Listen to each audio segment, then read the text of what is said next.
Je crois qu'il ne faut pas se cacher cette évidence, c'est qu'il y a un regard négatif porté par les Français sur l'immigration.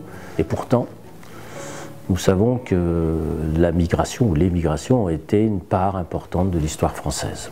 Tout l'objectif d'ailleurs de ce musée national, c'est précisément d'expliquer en quoi les différentes vagues migratoires qui se sont succédées tout au long du XXe siècle ont contribué à la construction du pays, sur le plan économique bien sûr, notamment après les guerres mondiales, bien sûr les 30 Glorieuses, la construction, le décollage économique du pays, mais aussi sur le plan artistique, avec énormément de peintres, de Picasso à Chagall, en passant par Modigliani, les grands noms de la peinture française, ou même de la haute couture française, sont des étrangers.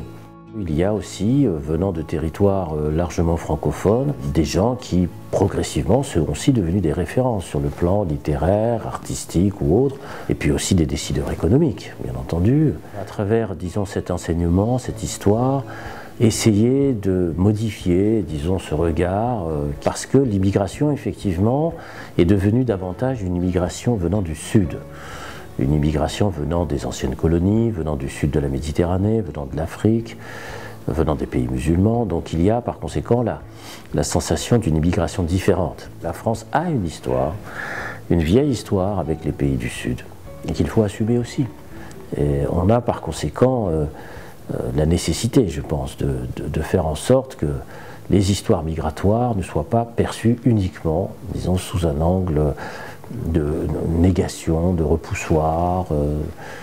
Et ça, effectivement, c'est un travail très difficile parce qu'il y a beaucoup de stéréotypes. Maintenant, c'est vrai aussi que je comprends les inquiétudes, c'est-à-dire les peurs qui peuvent exister à l'intérieur de la société française sur les changements de mode de vie en particulier, sur le rapport au monde, le rapport disons, à l'histoire politique en général du pays.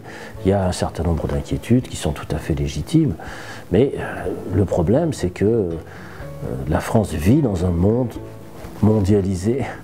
Ce n'est pas simplement en expliquant qu'il faut se replier vers l'arrière de notre histoire que l'on pourra être en mesure de relever les défis qui nous poussent vers l'avant. Donc c'est aussi être dans cette mondialisation culturelle que d'expliquer l'histoire de l'immigration.